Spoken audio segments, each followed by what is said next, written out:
am writing this under an appreciable mental strain, since by tonight I shall be no more.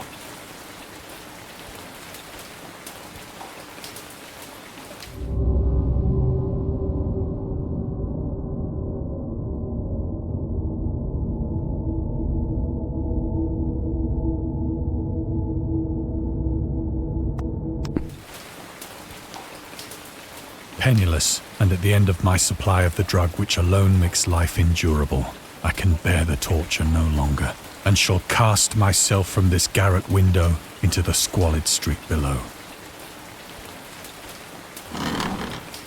Do not think from my slavery to morphine that I am a weakling or a degenerate. When you have read these hastily scrawled pages, you may guess, though never fully realize, why it is that I must have forgetfulness or death.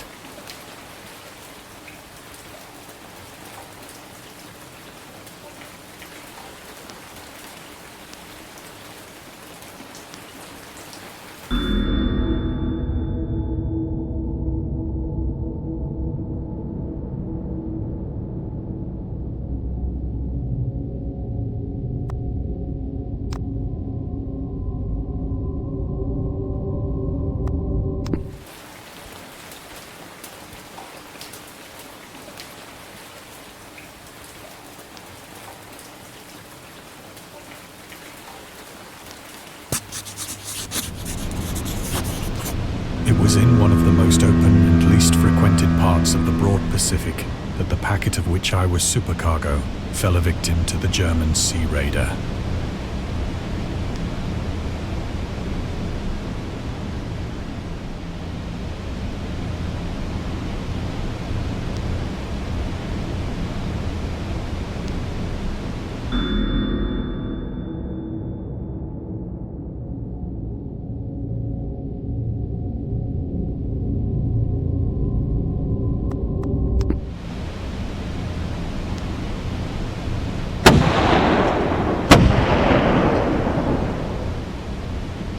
The Great War was then at its very beginning, and the ocean forces of the Hun had not completely sunk to their later degradation. So that our vessel was made a legitimate prize, whilst we of her crew were treated with all the fairness and consideration due us as naval prisoners.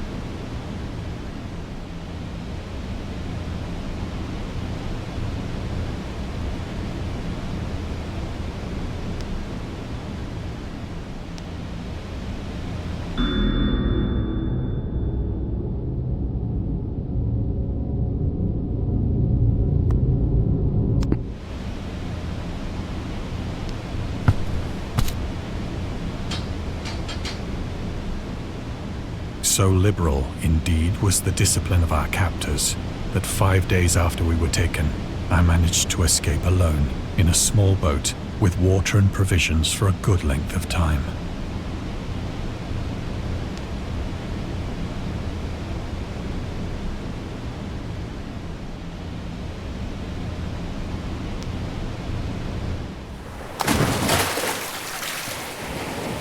When I finally found myself adrift and free, I had but little idea of my surroundings.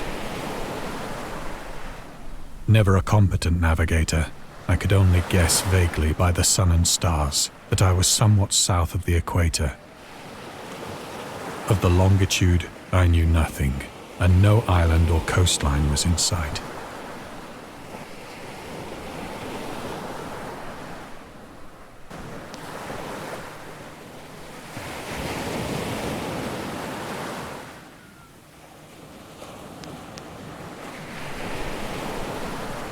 The weather kept fair, and for uncounted days I drifted aimlessly beneath the scorching sun, waiting either for some passing ship or to be cast on the shores of some habitable land.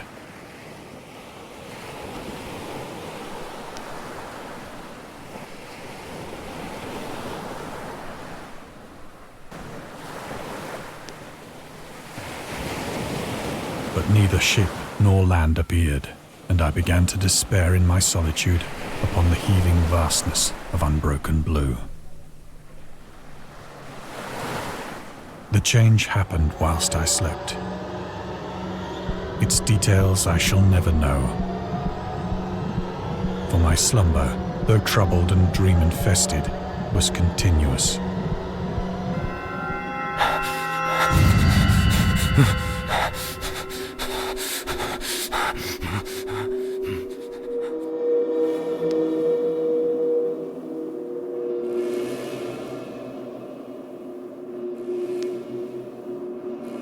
When at last I awoke, it was to discover myself half sucked into a slimy expanse of hellish black mire, which extended about me in monotonous undulations as far as I could see, and in which my boat lay grounded some distance away.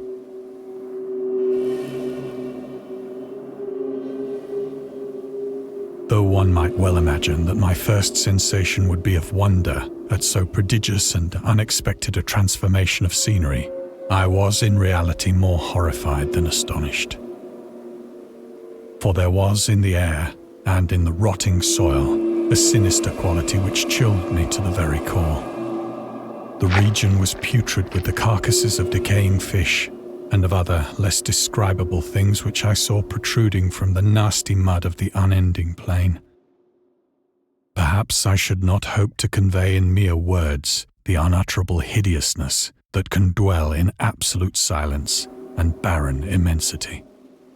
There was nothing within hearing and nothing in sight save a vast reach of black slime, yet the very completeness of the stillness and the homogeneity of the landscape oppressed me with a nauseating fear. The sun was blazing down from a sky which seemed to me almost black in its cloudless cruelty, as though reflecting the inky marsh beneath my feet.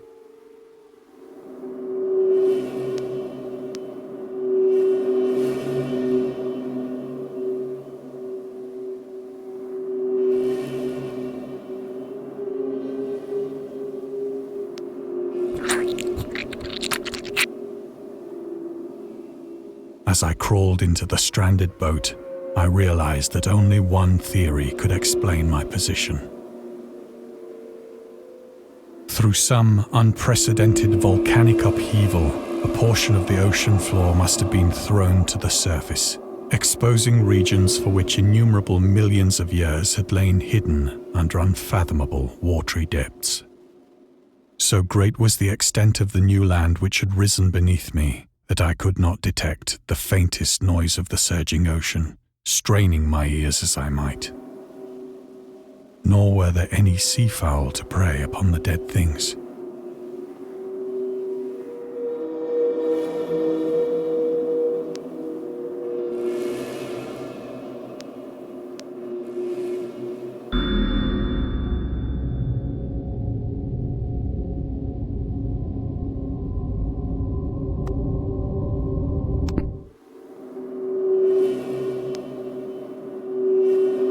For several hours I sat thinking or brooding in the boat, which lay upon its side and afforded a slight shade as the sun moved across the heavens.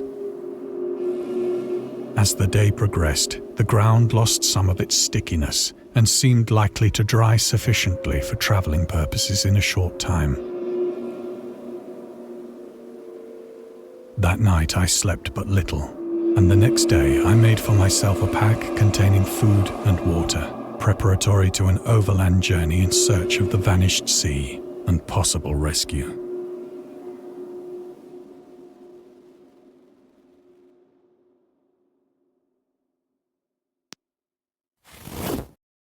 On the third morning, I found the soil dry enough to walk upon with ease.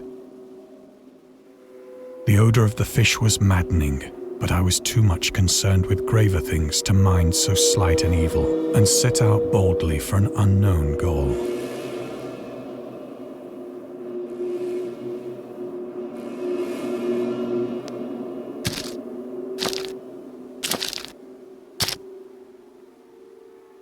All day I forged steadily westward, guided by a faraway hummock which rose higher than any other elevation on the rolling desert.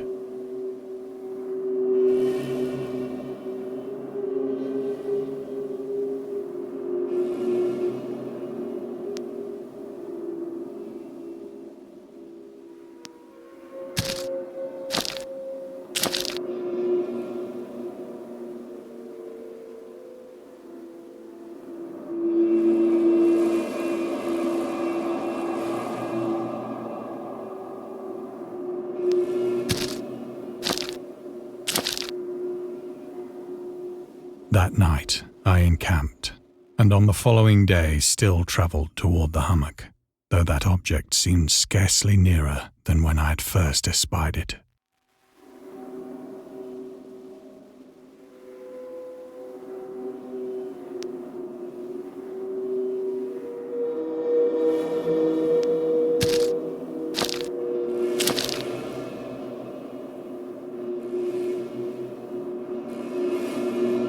By the fourth evening, I attained the base of the mound, which turned out to be much higher than it had appeared from a distance.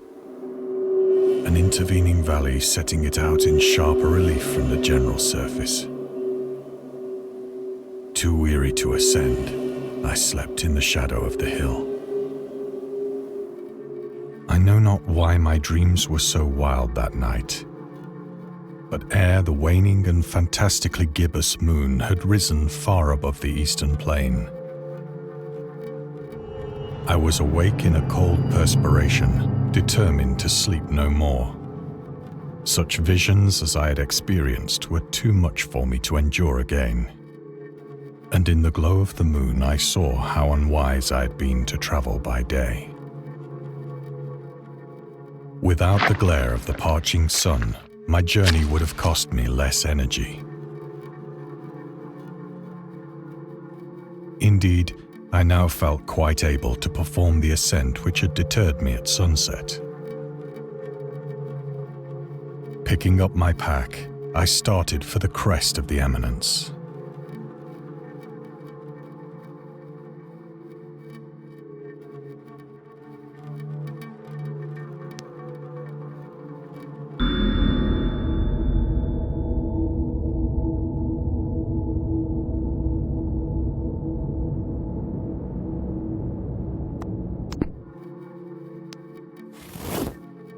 I have said that the unbroken monotony of the rolling plain was a source of vague horror to me. But I think my horror was greater when I gained the summit of the mound and looked down the other side into an immeasurable pit or canyon, whose black recesses the moon had not yet soared high enough to illumine. I felt myself on the edge of the world, peering over the rim into a fathomless chaos of eternal night. Through my terror ran curious reminiscences of Paradise Lost, and of Satan's hideous climb through the unfashioned realms of darkness. As the moon climbed higher in the sky, I began to see that the slopes of the valley were not quite so perpendicular as I had imagined.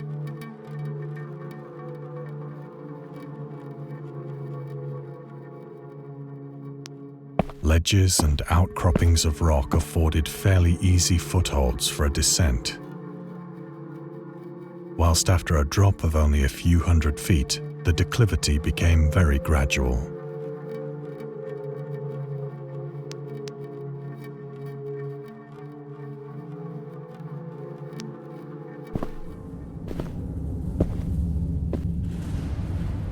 Urged on by an impulse which I cannot definitely analyze, I scrambled with difficulty down the rocks and stood on the gentler slope beneath, gazing into the Stygian deeps where no light had yet penetrated. All at once, my attention was captured by a vast and singular object on the opposite slope, which rose steeply about 100 yards ahead of me. An object that gleamed whitely in the newly bestowed rays of the ascending moon.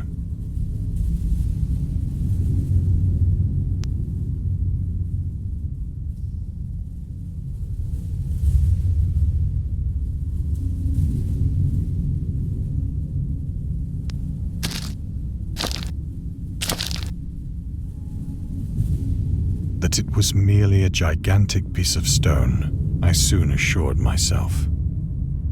But I was conscious of a distinct impression that its contour and position were not altogether the work of nature. A closer scrutiny filled me with sensations I cannot express.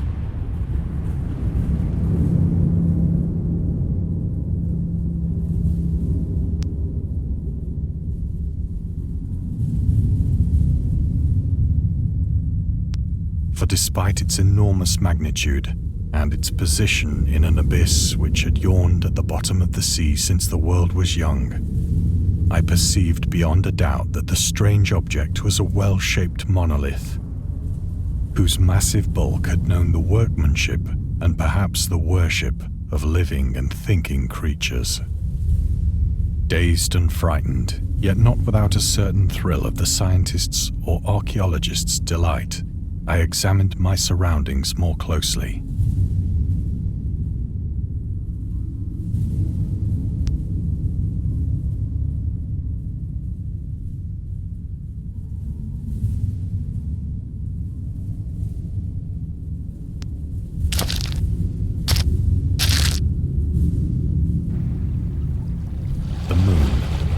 The zenith shone weirdly and vividly above the towering steeps that hemmed in the chasm,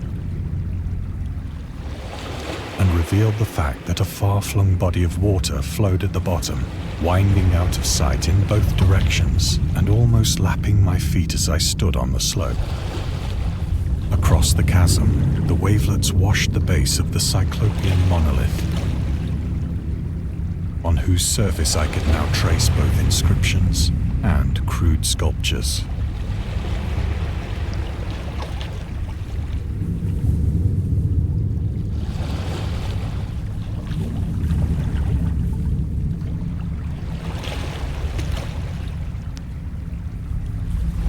The writing was in a system of hieroglyphics unknown to me and unlike anything I'd ever seen in books, consisting for the most part of conventionalized aquatic symbols such as fishes, eels, octopi, crustaceans, mollusks, whales, and the like.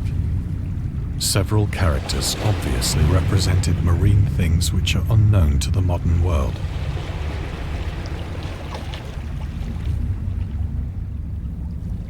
But whose decomposing forms I had observed on the ocean-risen plain. It was the pictorial carving, however, that did most hold me spellbound.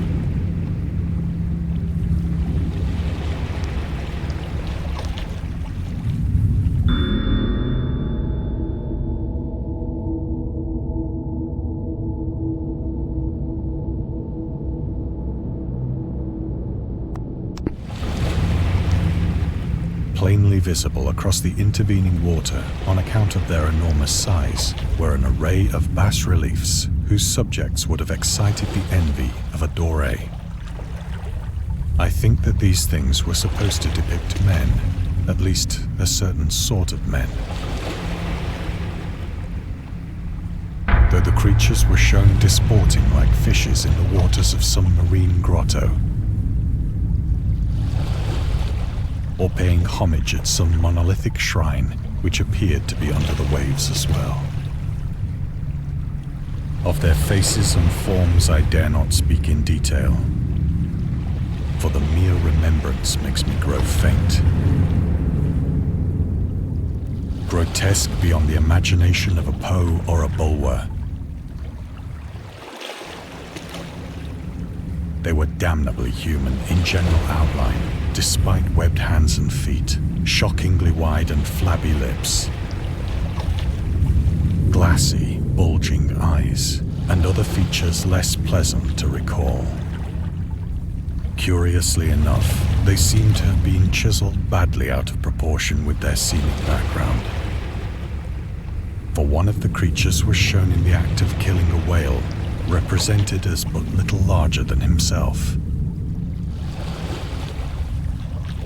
I remarked, as I say, their grotesqueness and strange size, but in a moment decided that they were merely the imaginary gods of some primitive fishing or seafaring tribe. Some tribe whose last descendant had perished eras before the first ancestor of the Piltdown or Neanderthal man was born.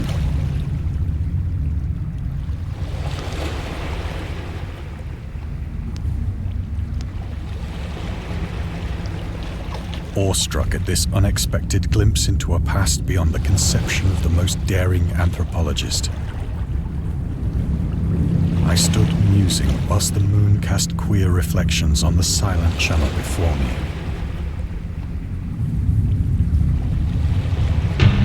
Suddenly, I saw it.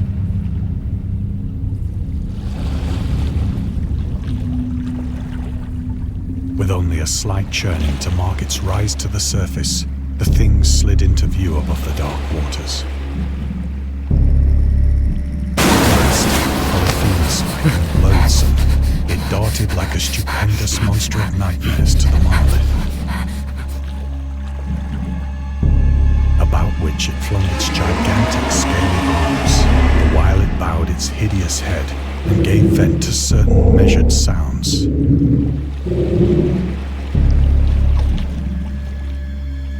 I think I went mad then. Of my frantic ascent of the sloping cliff and of my delirious journey back to the stranded boat, I remember little.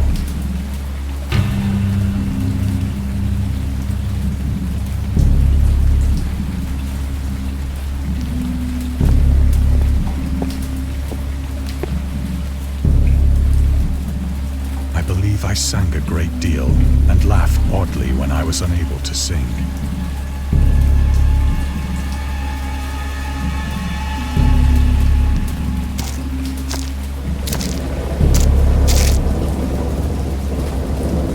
I have indistinct recollections of a great storm sometime after I reached the boat. At any rate, I know that I heard pearls of thunder and other tones which nature utters only in her wildest moods.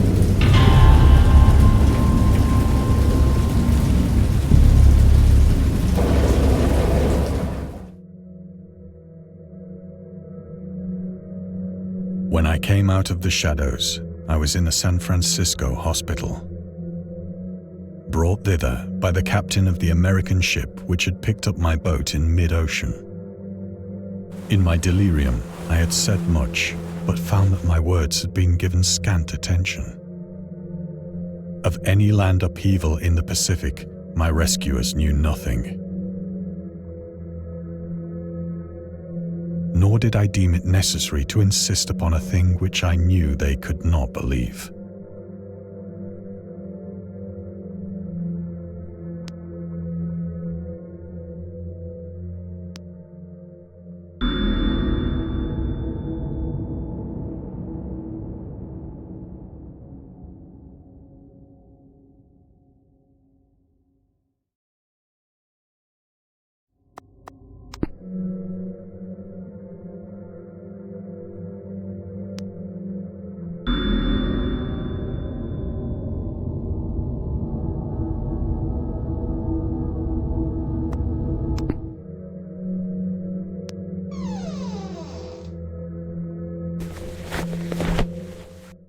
Once I sought out a celebrated ethnologist and amused him with peculiar questions regarding the ancient Philistine legend of Dagon, the fish god.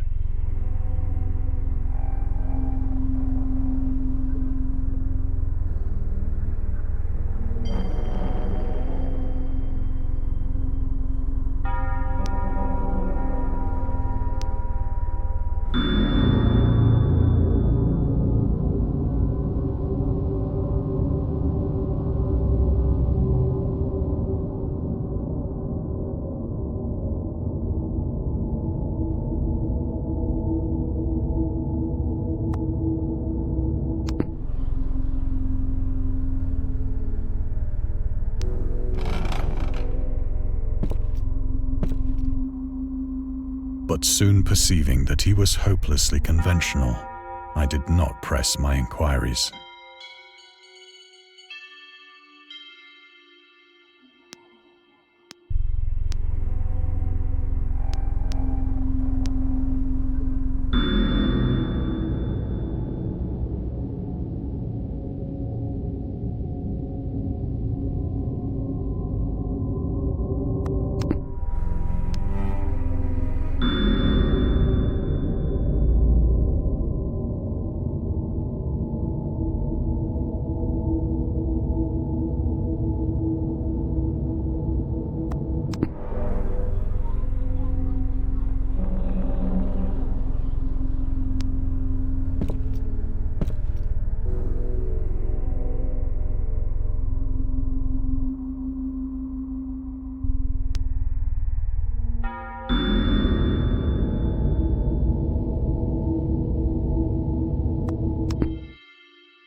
especially when the moon is gibbous and waning, that I see the thing. I tried morphine, but the drug has given only transient surcease and has drawn me into its clutches as a hopeless slave. So now I am to end it all, having written a full account for the information or the contemptuous amusement of my fellow men.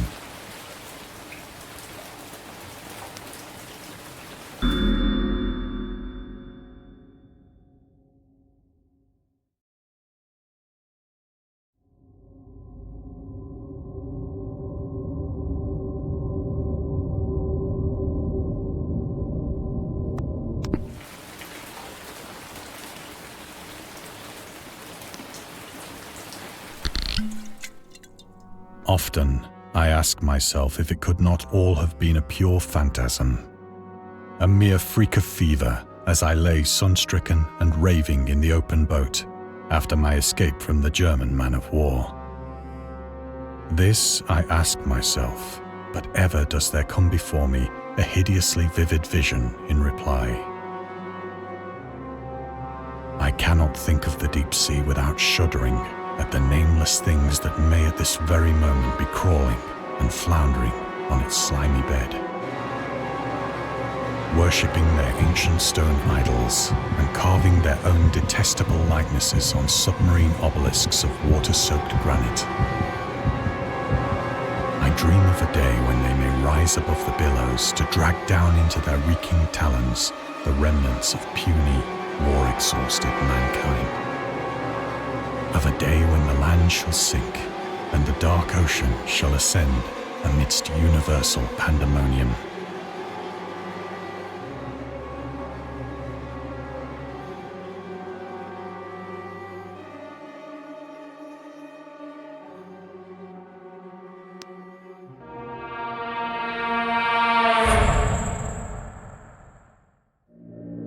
The end is near.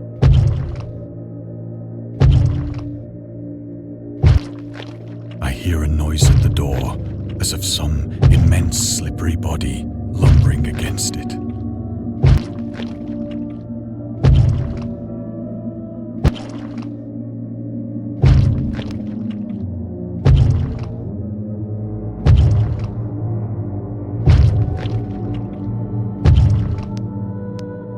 It shall not find me.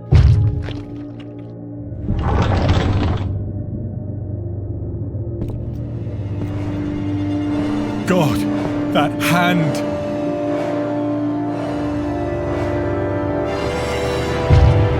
The window! The window!